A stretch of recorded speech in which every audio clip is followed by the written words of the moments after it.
हमारे इस channel Mithila junction को लाल button दबाकर सब्सक्राइब करें व घंटी के निशान का बटन दबाएं ताकि सभी नए वीडियो आप तक तुरंत पहुंचे बिल्कुल मुफ्त। बाजे रे मुरली कौन बन, बाजे रे मुरली, बाजे रे मुरली कौन बन, बाजे रे मुरली कौन बन, बाजे रे मुरली कौन बन, बाजे रे मुरली, बाजे रे मुरली कौन बन, बाजे रे मुरली, हो बाजे रे मुरली कौन बन, बाजे रे मुरली कौन बन, बाजे रे मुरली कौन बन, बाजे रे मुरली।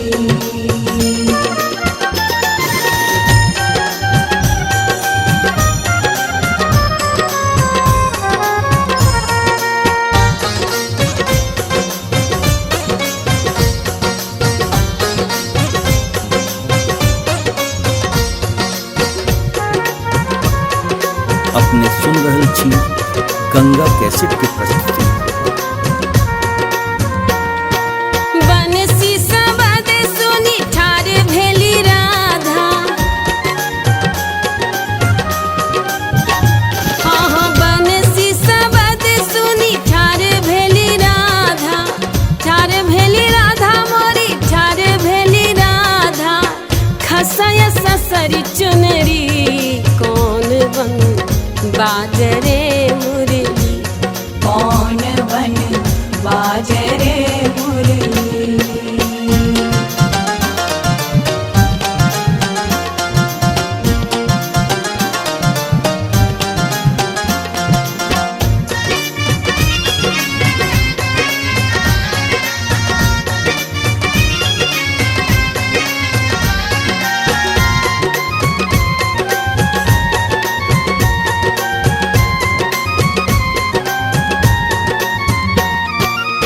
अपन गृह निपै छथ राधा,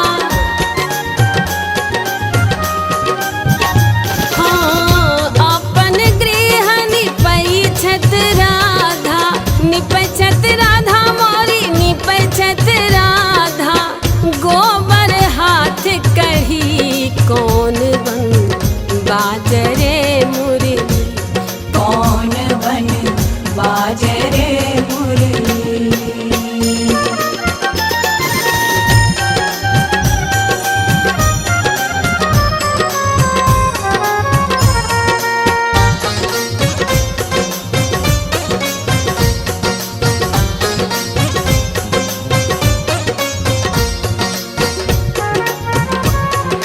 अपने सुन रहल छी गंगा कैसेट के प्रस्तुति। एक एक राधा मोरी काजर लगेलन, हाँ एक एक राधा मोरी काजर लगेलन, काजर लगेलन राधा काजर लगेलन, दोसर आँख बिसरी कौन बन, बाजे रे मुरली कौन बन, बाजे रे मुरली।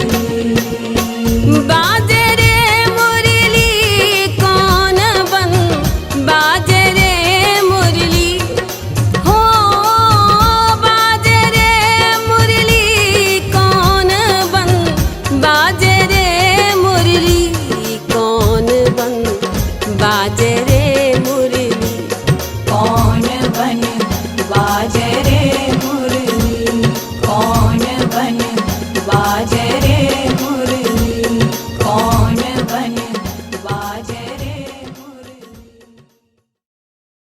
हमारे इस चैनल मिथिला जंक्शन को लाल बटन दबाकर सब्सक्राइब करें व घंटी के निशान का बटन दबाएं ताकि सभी नए वीडियो आप तक तुरंत पहुंचे बिल्कुल मुफ्त।